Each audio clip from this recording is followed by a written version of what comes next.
You can be outraged by the people running our country selling out our country to China, and you should be, but that's a very different thing from wanting to go to war with China, a war that we have no assurance we would win, to put it mildly. But in a memo to his troops, 4-star Air Force General Mike Minahan wrote this, quote, "My gut tells me we will fight in 2025. Xi Jinping secured his third term and set his war council in October 2022. Taiwan's presidential elections are in 2024 and will offer Xi a reason. U.S. presidential elections are in 2024 and will offer Xi a distracted America. Xi's team, reason, and opportunity are all aligned for 2025. So what should we take of this? Again, you can be deeply skeptical, in fact, hostile toward China, and still be worried about going to war with China. Jimmy Dore is the host of the Jimmy Dore Show. He joins us tonight to assess. Jimmy, what do you, should we be paying attention to a memo like this? What do you think it means?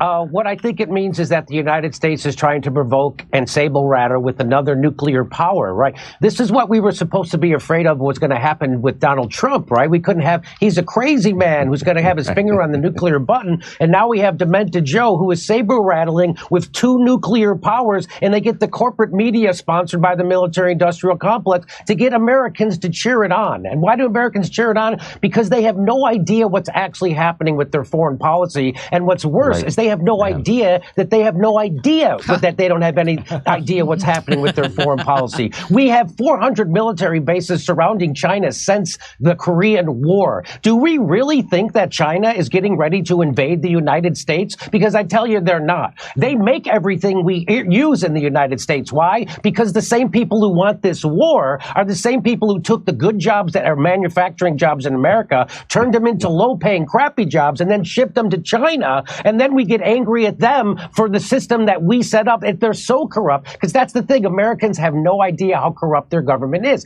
They think our government's just regular corrupt, like, oh, Trump gave his son a job or Biden gave his kid a no-show job in the Ukraine war. That's not, the whole thing is corrupt. The $800 billion military budget is $800 billion of corruption. Why do we have to have 900 military bases around? We're the ones provoking this war, just like we provoked the war in Ukraine. We are now provoking a war with China. And who benefits? I'll tell you right now, your enemy is not China. Your enemy is not Russia. Your enemy is the military-industrial complex, which has been fleecing this country to the tunes of hundreds of billions and trillions of dollars. How many times are we going to have a defense secretary say, hey, we can't account for $2 trillion in the Pentagon again? That, like, which has happened twice now in my lifetime. So again, people are being, the war machine cannot be stopped. Who's running this country? The war machine. It certainly isn't Joe Biden making these decisions. I would like to know who is making the decisions. And I just want to remind everybody, the United States is the world's terrorist. We just set the Middle East on fire in the last 20 years.